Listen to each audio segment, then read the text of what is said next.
Šį klausimą pristato Krekenavos, kai norisi mėsos produktų linija. Tai skirtinė produkcija, kurioje mėsos procentas nepaprastai didelis. Jei atsakysite teisingai, jums atiteks Krekenavos, kai norisi mėsos prizas. Priešingų atveju viskas rūtai. Dešros rūtai. Dešros rūtai, Eglės sanatorija rūtai. Nemanau, kad man kas nors liktų iš šito, jeigu parsiveščiau namo. Gerai, dėmesio klausimas. Amoralu.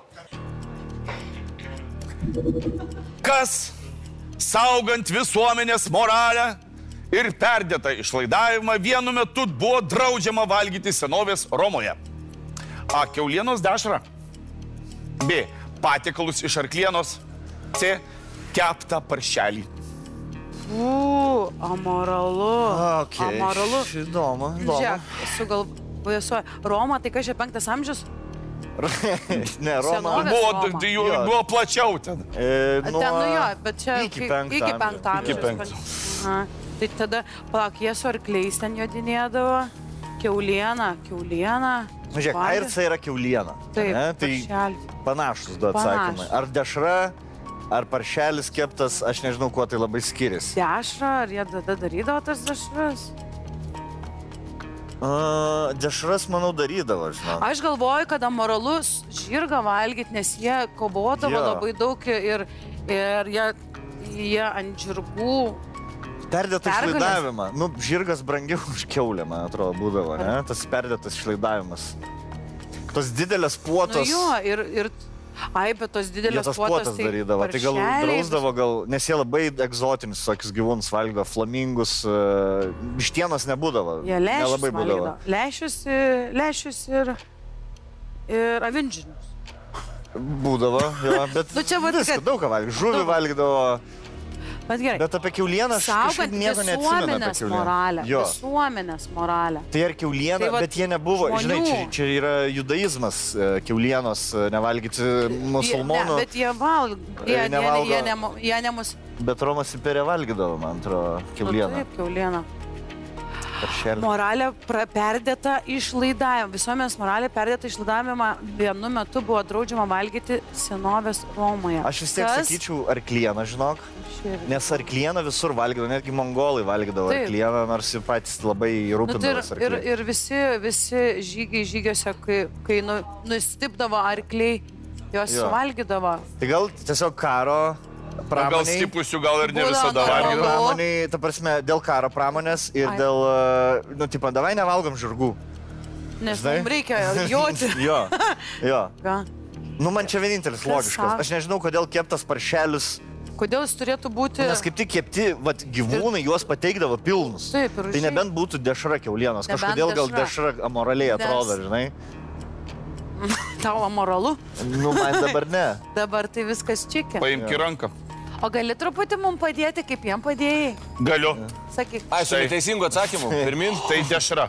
Ai, tai čia atsakymas gal? Ne, aš tiesiog laikau. Ar jums atrodo amoraliai ar ne? Žinai, kas galbūt tas dešras dėdavo į... Gal brangiai kainuodavo jas pagaminti? Bičiuliai, aš tiesiog paėmiau bet kurį paimtą produktą. O tai ką, dar paimk, dar ką? Tiesiog krendam. Dabar mus konfuzinai, dabar daug labiau. Reikia nieko nesakyti. Atsuk, tada iš... Teismas išbraukė parodymus. Bandau dar kartelį. Vidurkį, va. Čia vėl dešra. Ar čia arklieną? Čia ką paimčiau, čia visur dešra. Čia dešrytės. Tai neimk tada. Žinot kas nors? Kas čia dabar per atsakymą pasakymą? Čia jisai sakė. O, koks pažeidimas. Nevalia, mylėjai. O ką sakė? Girdėjom, ką sakė. Aš girdėjau, bet mes tą ir būtume mėmę vis tiek. Ir imsim. Gerai, paskutinį kartą. Gal tada būkim sąžiningi ir imkite iš karto tada. Nu gerai, arklieną. Nu gerai, paimam arklieną, bet kaip Rūta, mes turim atsargį variantą. Ne, o taip žaisti tai lengva. Aš sakau B, bet šiaip greičiausiai bus arba C. Dėmesio, kadangi nutiko ir protokolo pažeidimas, bet jūs irgi taip galvojate, variantas B. Patiekalai iš arklienos. O dėmesio, teisingas atsakymas iš Krekenavos. Ar įsivaizduojate, kaip jaustumėtės, jeigu įstatymas uždraustų mėgautis dešromis, dešrelėmis ar kitais rūkytais ir vytintais mėsos gaminiais? Gyvenimas tikrai būtų liūdnesnis ir prieskesnis. Visgi būtent taip nutiko senovės Romoje, kur Lukanika Viena seniausių žinomų dešrų tam tikrais laikotarpiais buvo draudžiama. Iš maltos kiaulienos, gardintos prieskoniais gaminama į žarną įdėta ir dažnai džiovinama arba rūkinama dešrą, senovės Romos kareiviai parsivežė iš pietinėje Italijoje esančio Lukanijos regiono. Nors buvo gana populiari, vienu metu ši dešra senovės Romoje buvo draudžiama. Ji, kaip prabangos simbolis, buvo laikoma netinkamu pasirinkimu kukliam romėnui, ypač per religinės šventes ar viešus pokylius. Nepaisant visų draudimų, lukanika išliko populiari tiek tarp romėnų, tiek vėlesnėse Europos virtuvėse. Iki šiol kai kurios Italijos dešros rūšis savo pavadinimu ar receptūrą siejamos būtent su senaja lukanika. Aš vieną. Rūtelė, vieną dešrą jiems duoti. Ne mano diena. Išsirink vieną dešrą. Paaiškinimas tai tiesiog uždraudė. Vieną ir pusę. Netinka. Vieną, čia Rūtos nustebom išgirdę. Rūtelė, vieną ir pusę galiu. O, žiūrėk, prisiminė, ką reikia paklausti manęs. Tai jisai man Aš liepiau. sakė ciklo. Nu, jei norisi mėsos, Pačiai tai nedaito, ne, paklausė. Ne, tai daėjo. Biškvėliau, bet daėjo. Ir tai buvo neteisingas atsakymas!